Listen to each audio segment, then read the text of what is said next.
ఆంధ్రప్రదేశ్ తెలంగాణ రాష్ట్రాల్లో టెట్ డిఎస్సికి స్థానంతమైనటువంటి ఉపాధ్యాయ మిత్రులందరూ కూడా నా హృదయపూర్వక నమస్కారాలు. నేను మీ డాక్టర్ జయశ్రీ నాయుడు.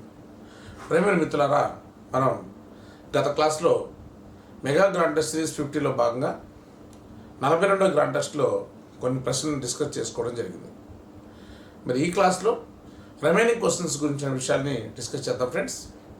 మరి తెలంగాణ రాష్ట్రంలో టెట్ నోటిఫికేషన్ రిలీజ్ అయింది. అలాగే ఆంధ్రప్రదేశ్లో కూడా డిఎస్సి నోటిఫికేషన్కి సన్నద్ధం జరుగుతుంది ఫ్రెండ్స్.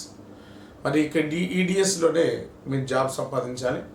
మరి మీ జాబ్ సంపాదించే క్రమంలో మరి ముఖ్యంగా స్కూల్ అసిస్టెంట్ సోషల్ స్టడీస్ అభ్యర్థులకి అత్యంత కీలకమైనటువంటి ఈ మెథడాలజీ విభాగంలో అనాలిసిస్ చేసేటువంటి బిట్స్ అనేవి మీకు సహాయకరంగా ఉంటాయని చెప్పేసి భావిస్తున్నాను ఫ్రెండ్స్. రైట్ ఫ్రెండ్స్, మన క్లాస్లోకి వెళ్దాం.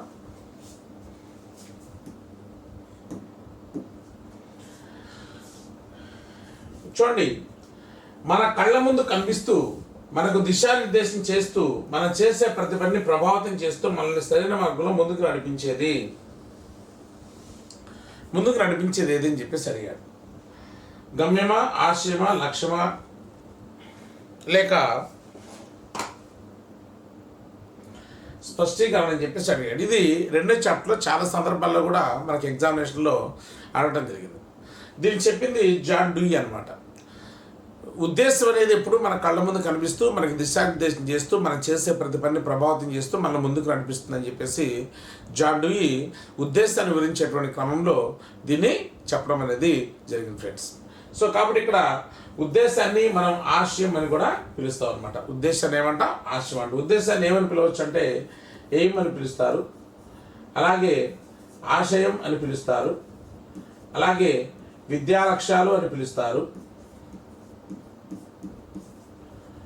అలాగే సాధారణ లక్ష్యాలు అని పిలుస్తారు,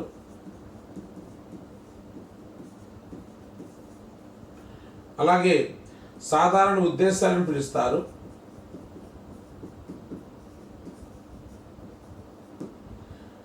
ఓకే, లేకపోతే సాధారణ ఆశయాలను పిలుస్తారు. ఇవన్నీ కూడా మనకి ఉద్దేశాలకు ఉన్నటువంటి పేర్లు అనమాట.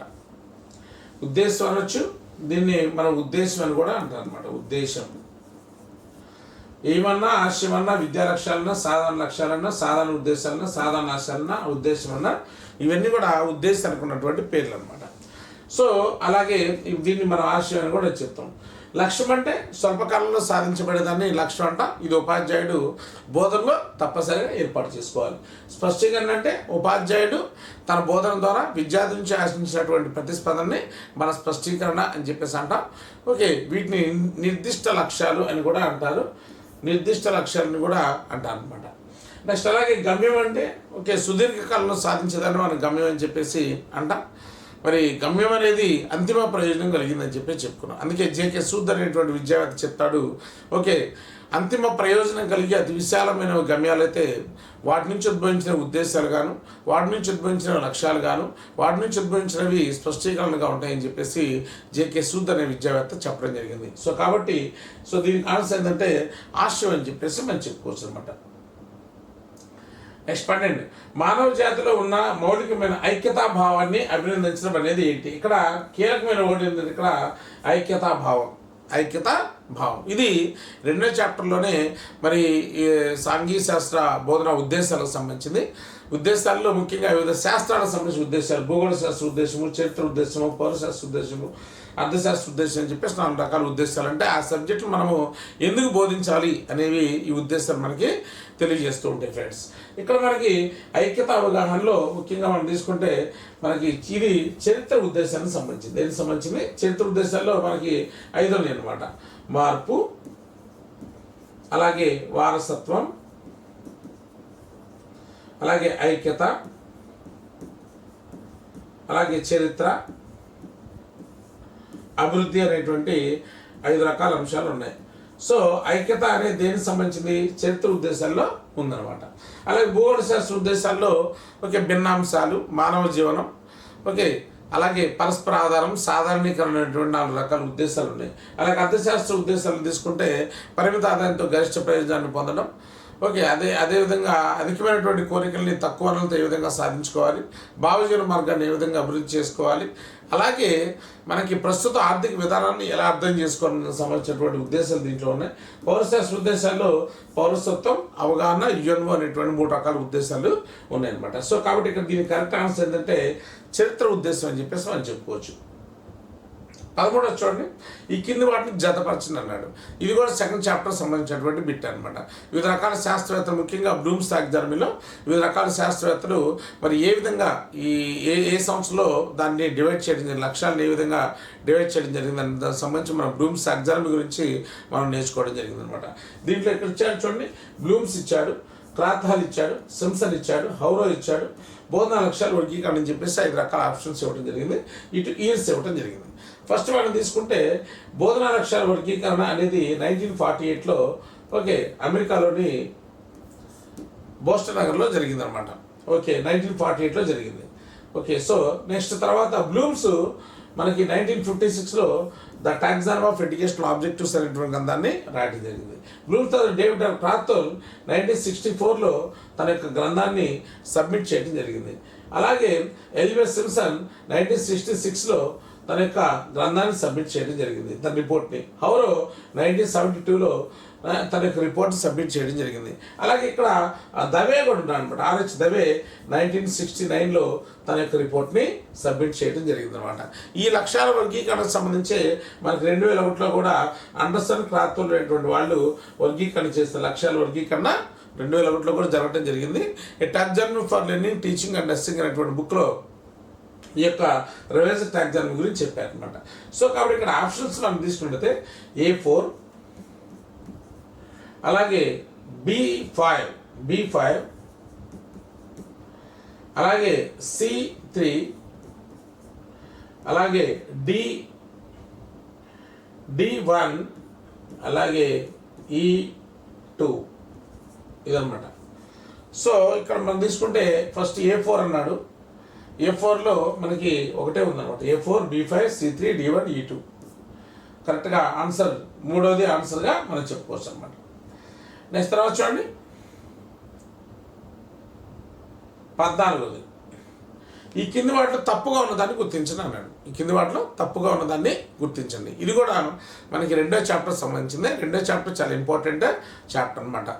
ఓకే, సో ఉచ్చారణ భావ విశ్రంగమ, వ్యవస్థాపన ఓకే మానసిక చరాత్మరంగం, అవబోధం భావ విశ్రంగం, అన్వయం జ్ఞానతరంగం, స్వాభావీకరణ జ్ఞానతరంగం.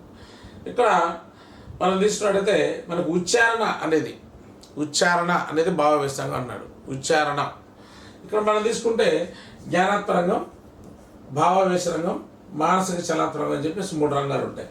జ్ఞానతరంగంలో జ్ఞానము, అవగాహన, వినియోగం, ఎనాలిసిస్ విశ్లేషణ, సంశ్లేషణ, ఎవాల్యుయేషన్ అనేటువంటి 6 రకాల లక్ష్యాలు దీంట్లో ఉన్నాయి.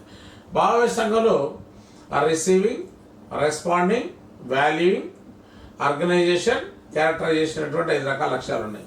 మానసిక శాస్త్రంగంలో imitation, manipulation, precision, articulation, generalisation అనేటువంటి 5 రకాల లక్ష్యాలు ఉన్నాయి. ఇవన్నీ కూడా మనకి బ్లూమ్స్ టాక్సానమీకి ఉన్నటువంటి లక్ష్యాలు అనమాట.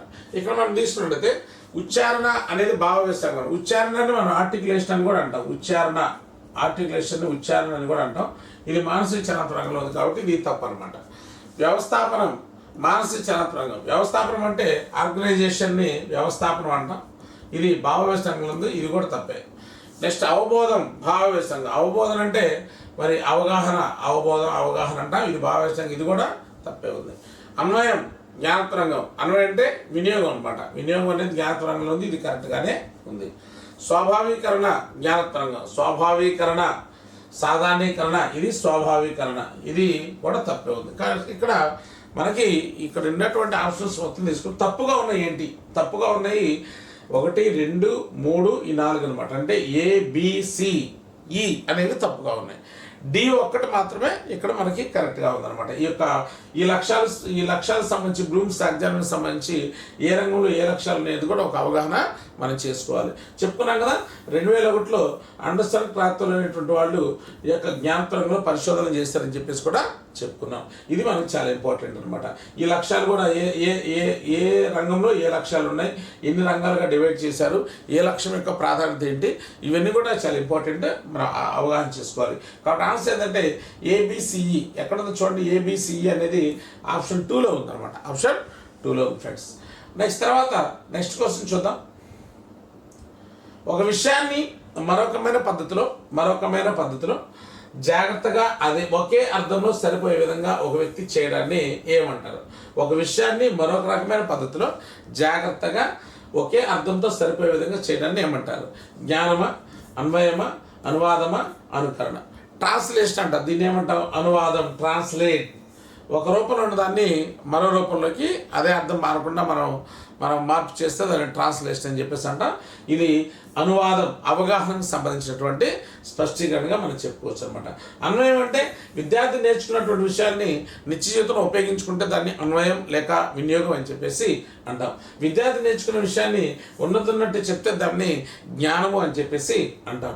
అలాగే విద్యార్థి ఎదుటి వ్యక్తి చేసినటువంటి పనిని యథాతథంగా చేస్తే దాన్ని అనుకరణ అని చెప్పేస్తాం. ఇదేమో మానసిక చలనత రంగానికి సంబంధించింది, ఇదేమో జ్ఞానత రంగానికి సంబంధించింది. ఈ మూడు కూడా జ్ఞానత రంగానికి సంబంధించి, ఇది మానసిక చలనత రంగానికి సంబంధించిందిగా మనం చెప్పుకోవచ్చు అనమాట.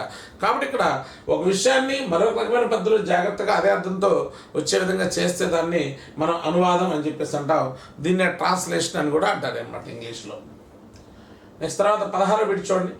విద్యార్థి సముద్ర మట్టం కంటే ఎత్తుగా ఉన్న ప్రదేశాల్లో ఉష్ణోగ్రతలు తెలిపి అక్కడ ఉష్ణోగ్రతలు ఎందువల్ల తక్కువగా ఉన్నాయి అనే విషయాన్ని సాధారణీకరణ చేస్తే, ఇక్కడ మన కీవర్డ్ ఏంటంటే సాధారణీకరించడం అనేది కీవర్డ్. మనకి ఫ్రెండ్స్ చూడండి, ప్రతి బిట్లో కూడా ఏదో ఒక కీవర్డ్ అనేది తప్పనిసరిగా ఉంటుందన్నమాట. ఆ కీవర్డ్ని మనం బేస్ చేసుకుని ఈజీగా మనం సమాధానం పెట్టచ్చు. మనం బిట్ని 1-2 సార్లు జాగ్రత్తగా చదువుకోవాలి. మనం మెథడాలజీ బిట్స్ చేసేటువంటి క్రమంలో హడావుడి పడకూడదు. 1-2 సార్లు జాగ్రత్తగా చదువుకొని అది ఏ చాప్టర్ సంబంధించింది, దేనికి ఏ అంశానికి సంబంధించింది మనం ఒకసారి అవగాహన చేసుకొని జాగ్రత్తగా బిట్ పెట్టాలి. ఎందుకంటే మనం టార్గెట్ 20/20 టార్గెట్ అనమాట. ఎక్కడ కూడా మనం మిస్టేక్ చేయకూడదు. 16/16 టార్గెట్ అనమాట. ఎక్కడ కూడా మనం మిస్టేక్ చేయకూడదు. ఈ స్కోర్ నీకు వచ్చిందంటే తప్పనిసరిగా నీకు డిఎస్సిలో టాప్ ర్యాంక్లో ఉండడానికి అవకాశం అనేది ఉంటుంది ఫ్రెండ్స్. రైట్, చూడండి ఫ్రెండ్స్, సాధారణీకరించడం అంటే దేనికి సంబంధించిందంటే ఇక్కడ మనం ఇది మనకి సాధారణీకరించడం అనేది చూడండి. విద్యార్థి సముద్ర మట్టం కంటే ఎత్తుగా ఉన్న ప్రదేశాల్లో ఉష్ణోగ్రతలు తెలిపి అక్కడ ఉష్ణోగ్రతలు ఎందువల్ల తక్కువగా ఉన్నాయి అనే విషయాన్ని సాధారణీకరించాడు అనేది విశ్లేషణ, సంశ్లేషణ, వ్యవస్థాపన, ఓకే, అలాగే మూల్యాంకనం అని చెప్పేసి మనకి 4 రకాల అంశాలు ఇవ్వడం జరిగింది. ఇక్కడ విద్యార్థి ఎప్పుడు సాధారణీకరిస్తాడు? అన్ని రకాల అంశాలని కలిపిన తర్వాత అప్పుడు ఒక జనరలైజేషన్ రావడం జరిగింది. ఈ కలపడం అనేటువంటి దాన్ని మనం ఇక్కడ ఏమంటామంటే సంశ్లేషణ అని చెప్పేసి అంటాం. విశ్లేషణ అంటే విడగొట్టి అధ్యయనం చేస్తే దాన్ని విశ్లేషణ అని చెప్పేసి అంటాం. అన్నీ కలిపి ఒక నూతన విషయాన్ని చెప్తే అక్కడ సంశ్లేషణ అని చెప్పేసి అంటాం. ఇక్కడ కూడా విద్యార్థి అదే చేశాడు అనమాట. ఎత్తుకున్న ప్రదేశాలు ఉష్ణోగ్రతను తెలిపాడు. ఓకే, అక్కడ ఉష్ణోగ్రతలు ఎందుకు తక్కువగా ఉన్నాయి అనే దానికి సంబంధించిన విషయాన్ని సాధారణీకరణ చేయడం జరిగిందనమాట. అంటే మొత్తాన్ని కూడా కలిపి దీన్ని సాధారణీకరణ చేయడం జరిగిందనమాట. సో వ్యవస్థాపనం అంటే దీన్ని ఆర్టికులేషన్ అని చెప్పేసి అంటాం. వ్యవస్థాపనం అని చెప్పేసి ఆర్టికులేషన్ అని చెప్పేసి అంటాం. అలాగే మూల్యాంకనం అంటే మనం మంచి చెడు గురించి విచక్షణ చేస్తే దాన్ని మనం మూల్యాంకనం అని చెప్పేసి అంటాం. అలాగే సమాజంలో ఉన్నటువంటి విలువల మొత్తాన్ని కూడా ఆధారంగా చేసుకునే వ్యక్తి తన ప్రవర్తన మార్చుకుంటే దాన్ని వ్యవస్థాపనం అని చెప్పేసి అంటే ఇది భావవ్యయ సంఘానికి చెందినమాట. రైట్ ఫ్రెండ్స్, నెక్స్ట్ బిట్కి వెళ్దాం. విద్యార్థి వక్తృత్వం, వ్యాసరచన, క్విజ్ పోటీలు, వివిధ సాంఘిక కార్యక్రమాల్లో చురుగ్గా పాల్గొనడం. ఇదనమాట ఇక్కడ మన కీవర్డ్ ఏంటంటే చురుగ్గా పాల్గొనడం. పిల్లవాడు యాక్టివ్గా డిఫరెంట్ యాక్టివిటీస్లో మనం పాల్గొంటున్నాడు. మరి దాంట్లో ఉన్నటువంటి అంశాలు తీసుకుంటే ఇక్కడ వైఖరి, ప్రతిస్పందించుట, ప్రశంస, గ్రహించుట 4 రకాల ఆప్షన్స్ ఇవ్వడం జరిగింది. అంటే ఇక్కడ డైరెక్ట్ బిట్ ఇండైరెక్ట్గా మనకు అడగటం అనేది జరిగింది ఫ్రెండ్స్. ఇక్కడ మనం తీసుకుంటే వైఖరి అనేది మనం ఒక లక్ష్యంగా మనం చెప్పుకోవచ్చు. దీంట్లో ఉన్నటువంటి ఇవన్నీ కూడా విద్యార్థి బాధ్యతాయుతంగా ఉండటం కానీ, విద్యార్థి సహనాన్ని, నిజాయితీని, జాలి, దయ, కరుణ, సహకారం, పరోపకారం, సానుభూతి, ఓకే, అలాగే ఇవన్నీ కూడా కలిగి ఉంటాం కానీ, సో వ్యక్తులను గౌరవించడం కానీ, రాజ్యాంగాన్ని గౌరవించడం కానీ, ప్రజాస్వామ్యాన్ని గౌరవించడం కానీ, ఇలాంటి విషయాలను కూడా నూతన విషయాలను ఆమోదించడం కానీ, తిరస్కరించడం కానీ, ఓకే, ఇలాంటి ఇవన్నీ కూడా వైఖరి కిందకు వస్తాయి. ప్రతిస్పందించడం అనేటువంటి దాంట్లో ఇక్కడ మనకి ఆసక్తి లేక అభిరుచి అనేటువంటి లక్ష్యం దాగి ఉంటుంది అనమాట. ఏదైనా ఒక పని విద్యార్థి చురుగ్గా చేస్తున్నాడు, పార్టిసిపేట్ చేస్తున్నాడు అంటే, డిఫరెంట్ యాక్టివిటీస్లో పాల్గొంటున్నాడంటే విద్యార్థికి ఏముందంటే ఆసక్తి అనేది ఉన్నట్టుగా మనం చెప్పవచ్చు. దాన్ని మనం ప్రతిస్పందించడం అని చెప్పేసి అంటాం అనమాట. ప్రశంస అంటే విద్యార్థి తెలుసుకున్నటువంటి విషయాన్ని వివిధ సందర్భాల్లో మరి గొప్పగా పొగిడినట్లయితే దాన్ని ప్రశంసించడం అని చెప్పేసి అంటాం అనమాట. అలాగే గ్రహించడం అంటే విద్యార్థి వివిధ రకాల ఉద్దీపనల ఆధారంగా వాటి మీద అవధానం చూపి దానిలో ఉన్నటువంటి ముఖ్య విషయాల్ని ఓకే తెలుసుకున్నట్లయితే దాన్ని గ్రహించడం అని చెప్పేసి అంటాం. ఇది మనకి భావవ్యసంగానికి సంబంధించింది, ఇదేమో మానసిక చలనత్వరానికి సంబంధించింది, ఇది కూడా భావవ్యసంగానికి సంబంధించింది, ఇది కూడా భావవ్యసంగానికి సంబంధించింది. కాబట్టి దీనికి ఆన్సర్ ఏంటంటే ఆసక్తి. ఇక్కడ చురుగ్గా పాల్గొనడం అనేది విద్యార్థి యొక్క ఇంట్రెస్ట్ని బట్టి ఆధారపడి ఉంటుంది అనమాట. విద్యార్థి యొక్క ఇంట్రెస్ట్ని బట్టి ఆధారపడి ఉంటుంది. నెక్స్ట్, విద్యార్థులు పూర్తి సారాంశాన్ని సూక్ష్మీకరించి నివేదికను సమర్పిస్తారు. విద్యార్థులు పూర్తి సారాంశాన్ని సూక్ష్మీకరించి నివేదికను సమర్పిస్తారు అనేది దేనికి సంబంధించింది? అవగాహన, వినియోగము, నైపుణ్యము, ఆసక్తి అని చెప్పేసి అడిగాడు అనమాట. ఇక్కడ విద్యార్థులు ఇక్కడ నివేదికను సమర్పించడం, ఇది కీవర్డ్ అనమాట. ఇక్కడ నివేదిక, రిపోర్టింగ్ స్కిల్ అంటాం దాన్ని. రిపోర్టింగ్ స్కిల్ అంట. స్కిల్స్లో 6 రకాలు ఉన్నాయి. ఓకే, అది చిత్రలేఖన నైపుణ్యం అని, హస్తలాఘవ నైపుణ్యం అని, పరిశీలన నైపుణ్యం అని, అభిజ్ఞా నైపుణ్యం అని, ఓకే, అలాగే నివేదన నైపుణ్యం అని, పటాలు చదివే నైపుణ్యం అని చెప్పేసి 6 రకాల నైపుణ్యాలు ఉన్నాయి. దాంట్లో నివేదిక గురించి ఇచ్చినటువంటి నైపుణ్యాన్ని ఏమన్నాం? రిపోర్టింగ్ స్కిల్ అన్నాం. Reporting skill. సో విద్యార్థులు రకాల అంశాలకు సంబంధించిన రిపోర్టులు తయారు చేసి వాటిని సబ్మిట్ చేయడం జరుగుతుంది. కాబట్టి ఈ విధంగా ఇది దేనికి సంబంధించిందంటే నైపుణ్యానికి సంబంధించిందిగా మనం చెప్పుకోవచ్చు. మరి అవగాహన అంటే ఏంటి?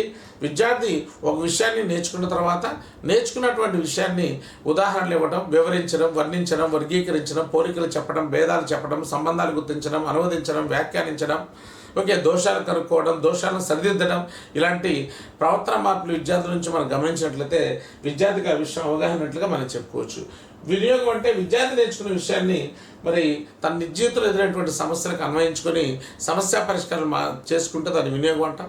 దీనికి సంబంధించినటువంటి స్పష్టీకరణ తీసుకుంటే విద్యార్థి సమస్యను విశ్లేషించడం, సంశ్లేషించడం, సాధారణీకరణ చేయడం, ఓకే, అలాగే జరగబోయేదాన్ని ఊహించడం, జరగబోయేదాన్ని చెప్పడం, నూతన పరికల్పనలు ఏర్పాటు చేయడం, ఓకే, పరికల్పనకు సంబంధించిన సమాచారం సేకరించుకోవడం, సరే అయిందో కాదో చూడడం, ఓకే, పరికల్పన సరిచూడడం, సూచనలు ఇవ్వడం, సంబంధాలు స్థాపించడం, ఓకే, సమస్య పరిష్కారం సరైనటువంటి జ్ఞానాన్ని ఎన్నుకోవడం, ఇవన్నీ కూడా వినియోగానికి సంబంధించినటువంటి స్పష్టీకరణగా మనం చెప్పుకోవచ్చు. అలాగే ఇంట్రెస్ట్ అంటే విద్యార్థి కార్యక్రమాల్లో చురుగ్గా పాల్గొనడం, అలాగే పుస్తకాలను సేకరించడం, అలాగే నాణ్యాలను సేకరించడం, చిత్రాలను సేకరించడం, ఓకే, వాటిని ఒక ఆల్బమ్గా తయారు చేయడం, పాఠశాలలో ప్రదర్శించడం, సమాచారాన్ని సేకరించడం, వివిధ కార్యక్రమాల్లో పాల్గొనడం, వర్క్షాప్లో పాల్గొనడం, సెమినార్లో పాల్గొనడం, నూతన విషయాలు తెలుసుకున్నటువంటి కుతూహలాన్ని విద్యార్థి కలిగి ఉండటం, ఇవన్నీ కూడా మనకు ఆసక్తిని తెలియజేస్తుంటాయి. కాబట్టి ఇక్కడ విద్యార్థి నివేదికను సమర్పించాలంటే అది మనకి నైపుణ్యానికి సంబంధించిందిగా మనం చెప్పుకోవచ్చు ఫ్రెండ్స్. నెక్స్ట్ చూడండి, విద్యార్థి బారోమీటర్, థర్మామీటర్ వంటి పరికరాలను జాగ్రత్తగా వినియోగిస్తాడు. ఇక్కడ పరికరాలు, ఇక్కడ దీని కీవర్డ్ ఏంటంటే పరికరాలు. ఓకే, ప్రతి క్వశ్చన్లో కూడా ఒక కీవర్డ్ ఉంటుంది ఫ్రెండ్స్. ఆ కీవర్డ్ మనం ఫైండ్ అవుట్ చేస్తే ఈజీగా మనం ఆన్సర్ పెట్టడానికి అవకాశం అనేది ఉంటుంది. పరికరాలు, ఇక్కడ దీన్నే మనం మ్యానిపులేటింగ్ స్కిల్ అని చెప్పేసి అంటాం. మ్యానిపులేటింగ్ స్కిల్ అని చెప్పేసి అంటాం అనమాట. దీన్నే మనం హస్తలాఘవ నైపుణ్యాల్లో కూడా మనం చెప్పామన్నమాట. కీవర్డ్ చెప్పాం. ఏమంటే ఇక్కడ పరికరాలు, ప్రయోగాలు. కీవర్డ్ ఏంది? పరికరాలు, ప్రయోగాలు ఉంటే అదే నైపుణ్యం హస్తలాఘవ నైపుణ్యం. ఇక్కడ మనకి వచ్చినటువంటి కీవర్డ్ ఏంటి? పరికరాలు. అంటే విద్యార్థి రకాల పరికరాన్ని జాగ్రత్తగా ఉపయోగించడం, వాటిని జాగ్రత్తగా భద్రపరచడం, ఇవన్నీ కూడా మన హస్తలాఘవ నైపుణ్యంలో ఉంటాయి అన్నమాట. కాబట్టి ఇది నైపుణ్యానికి సంబంధించింది. వినియోగమా, అవగాహన, జ్ఞానమా, నైపుణ్యం అంటే ఇది కూడా నైపుణ్యానికి సంబంధించింది. వినియోగం అంటే ఇప్పుడు దాకా చెప్పుకున్నాం మనం. వినియోగం అంటే విద్యార్థి నేర్చుకున్న విషయాన్ని నిజ జీవితంలో ఉపయోగించుకోవడం, అలాగే విద్యార్థి వివరించడం, వర్ణించడం, వర్గీకరించడం, ఇవన్నీ కూడా అవగాహన సంబంధించినవి. ఓకే, విద్యార్థి నేర్చుకున్న విషయాన్ని ఉన్నతున్నట్టు చెప్తే దాన్ని ఏమంటామంటే జ్ఞానం అని చెప్పేసి అంటాం. ఏమంటామండి? జ్ఞానం అని చెప్పేసి చెప్పడం జరుగుతుంది అనమాట. నెక్స్ట్, విద్యార్థులు భావాల్లోనూ నిర్వచనంలోనూ స్పష్టతను, పటాల క్రమాన్ని పరిశీలిస్తారు అనేది దేనికి సంబంధించింది? విద్యార్థులు భావాలు, నిర్వచన స్పష్టతను, పటాల క్రమాన్ని పరిశీలిస్తారు. ఇక్కడ కీవర్డ్ ఏంటంటే పరిశీలించడం, అబ్జర్వేషన్ అనమాట. ఓకే, విద్యార్థుల భావాలని, నిర్వచనలను, స్పష్టతను, పటాల క్రమాన్ని పరిశీలిస్తారు. అంటే ఆ పటాలు కరెక్ట్గా ఉన్నాయి లేవా, పటంలో ప్రదేశాన్ని కరెక్ట్గా గుర్తించారా లేదా అనేది విద్యార్థి పరిశీలించడం. ఇదేంటి సంబంధించింది? నైపుణ్యమా, జ్ఞానమా, ఓకే, అలాగే అవగాహన, వినియోగం అని చెప్పేసి అనండి. ఇక్కడ పరిశీలన అనేది ఇక్కడ మనం తీసుకుంటే అబ్జర్వేషన్ స్కిల్ అంటాం అనమాట. అబ్జర్వేషన్ స్కిల్ చాలా జాగ్రత్తగా మనం మెథడాలజీ బిట్స్ని అర్థం చేసుకోవాలి ఫ్రెండ్స్. దీనికి సంబంధించి మనం జాగ్రత్తగా చదవాలి. ఫస్ట్ మన కాన్సెప్ట్ని బాగా అర్థం చేసుకోవాలన్నమాట. కాన్సెప్ట్ను బాగా అర్థం చేసుకున్నప్పుడు ఈజీగా మనం ఎలాంటి బిట్ అని కూడా మనం పెట్టడానికి అవకాశం ఉంటుంది. రేపు జరిగేటువంటి ఎగ్జామినేషన్లో మన అభ్యర్థులందరూ కూడా ఎవరైతే ఉన్నారో తెలంగాణలో కానీ ఏపీలో కానీ మన అభ్యర్థులందరూ కూడా ప్రతి ఒక్కరు కూడా 20కి 20 బిట్లు, 20కి 20 మార్కులు వచ్చే విధంగా తప్పనిసరిగా మీరు ప్లాన్ చేసుకోవాలి. అలాగే తెలంగాణ అభ్యర్థి కూడా 16 వచ్చే విధంగా తప్పనిసరిగా మీరు కృషి చేయాలి. ఏ ఒక్క మార్కు తగ్గడానికి అవకాశం లేదు. ఎందుకంటే బిట్స్ అన్నీ కూడా మనకు ఉన్నటువంటి బుక్లో నుంచే ఇస్తారు కాబట్టి మరి ఆ బుక్ని సమగ్రంగా మనము అవగాహన చేసుకున్నట్లయితే తప్పనిసరిగా మనం మంచి స్కోర్ తెచ్చుకోవడానికి అవకాశం అనేది ఉంటుంది ఫ్రెండ్స్. నేను ఇంకేం చేస్తానంటే మ్యాక్సిమం మీకు ఈ మంత్ ఎండింగ్ కల్లా నేను ఈ 50 గ్రాండ్ టెస్ట్ని కంప్లీట్ చేయడం జరుగుతుంది. అలాగే చాలామంది అభ్యర్థులు మన కామెంట్స్ పెడుతున్నారు, సార్ బుక్ ఎప్పుడు రిలీజ్ అవుతుంది సార్ అని చెప్పేసి. తప్పనిసరిగా ఈ మంత్లో 26, 27 తారీఖుల్లో తప్పనిసరిగా మీ బుక్ మీకు అందుబాటులో తీసుకునేందుకు 100% నేను ప్రయత్నం చేస్తాను. మరి కొన్ని అనివార్య కారణాల వల్ల మరి బుక్ వర్క్ కూడా కంప్లీట్ అయినప్పుడు కూడా నాకున్నటువంటి పర్సనల్ వర్క్స్ వల్ల నేను దాన్ని ఇంకా మీకు ముందుకు తీసుకొని రాలేకపోయినా చాలామంది అభ్యర్థులు ప్రతిరోజు కూడా ఫోన్ చేస్తున్నారు. అలాగే మనకి వీడియోలో కామెంట్స్ కూడా పెడుతున్నారు. చాలామంది మెసేజ్ చేస్తున్నారు, సార్ బుక్ ఎప్పుడు రిలీజ్ అవుతుంది సార్ అని చెప్పేసి. తప్పనిసరిగా మీకు మంచి బుక్ని నేను మీకు అందిస్తాను. తప్పనిసరిగా ఈ మంత్లో మీ గ్యారెంటీగా మీ చేతిలో బుక్ అనేది తప్పనిసరిగా ఉంటుంది ఫ్రెండ్స్. కాబట్టి మీరు ఎవరు కూడా డీలా పడాల్సిన పని లేదు. దాంట్లో దాదాపు ఒక 4,000 నుంచి 5,000 బిట్ల దాకా ఉంటాయి. దాదాపు 600 పేజీల వరకు ఉంటుంది బుక్ కూడా. ప్రతి చాప్టర్లో కూడా మనకి ఇన్ఫర్మేషన్ అలాగే బిట్స్ అవన్నీ కూడా ఉంటాయి, ప్రీవియస్ బిట్స్ ఉంటాయి. సో తప్పనిసరిగా అది మీకు మంచిగా యూజ్ అవుతుంది. డిఎస్సిలో విజయకేతనం ఎగరేయడంలో మన మెథడాలజీ బుక్ అనేది అంతకుముందు కూడా మనం ఒక 3 times కూడా రాయడం జరిగింది. మరి ఈ బుక్ అనేది మంచి సక్సెస్ని ఇస్తుందని చెప్పేసి నేను భావిస్తున్నాను ఫ్రెండ్స్. రైట్, ఇక్కడ మనం తీసుకుంటే ఇక్కడ ఏంటి ఇది అంటే పరిశీలన నైపుణ్యం. ఇక్కడ ఇది ఆన్సర్ ఏంటంటే మన నైపుణ్యం అనే దానికి సంబంధించింది ఇది కరెక్ట్ ఆన్సర్గా మనం చెప్పుకోవచ్చు. మరి జ్ఞానం, అవగాహన, వినియోగం అనే విషయాల గురించి కూడా మనం ఆల్రెడీ అంతకుముందు క్లాసెస్లో కూడా మనం అనేక సందర్భాల్లో డిస్కస్ చేసాం. రైట్ ఫ్రెండ్స్, మరి ఈ యొక్క 42 గ్రాండ్ టెస్ట్ సంబంధించినటువంటి రిమైనింగ్ 10 బిట్స్ మరి మిగతా క్లాసెస్లో మిగతా బిట్స్ కూడా అనాలిసిస్ చేద్దాం. మీకు డైలీ కూడా మ్యాక్సిమం నేను డైలీగా వీడియో మీకు అందించడానికి నేను ప్రయత్నం చేస్తాను. మ్యాక్సిమం కట్ ఆఫ్ డేట్ ఏంటంటే ఈ మంత్ ఎండింగ్ కల్లా మీకు అన్ని రకాల అంటే 50 గ్రాండ్ టెస్ట్ని అందిస్తాను. తప్పనిసరిగా ఎగ్జామినేషన్ జరగబోయేటువంటి ఒక 10-15 రోజుల ముందు నేను ఒక 5 గ్రాండ్ టెస్ట్ని టాప్ 5 గ్రాండ్ టెస్ట్ని సొంతగా తయారు చేసి మరలా టెక్స్ట్ బుక్స్ అన్నీ కూడా రివైజ్ చేసి ఒక 5 గ్రాండ్ టెస్ట్లను తయారు చేసి మీకు అందించడం జరుగుతుంది. ఒక ఎక్స్ప్లెనేషన్ రూపంలో అన్నీ కూడా మ్యాచింగ్ టైప్లో, స్టేట్మెంట్ టైప్లో మీకు అందించి ఆ క్వశ్చన్ పేపర్ ప్యాటర్న్ ఎలా ఉంటుందనే దాన్ని అన్ని విషయాల్ని అర్థం చేసుకునే విధంగా ఆ క్వశ్చన్స్ మీకు అందించడం జరుగుతుంది friends. Right friends, thank you very much for your best cooperation. మరి ఎవరైతే మన వీడియోస్ మొదటిసారి చూస్తున్నారో వాళ్ళు తప్పనిసరిగా సబ్స్క్రైబ్ చేయండి. మరి మీ యొక్క ఒపీనియన్స్ని కామెంట్ రూపంలో తెలియచేయండి. నేను ఇంకా ప్రతి నిత్యం కూడా మీకు మంచిగా మరి ఈ యొక్క మెథడాలజీకి సంబంధించిన ఇన్ఫర్మేషన్ని అందించడానికి నేను ప్రయత్నం చేస్తాను friends. Thank you friends, thank you very much. అందరికి కూడా థ్యాంక్ యూ వెరీ మచ్.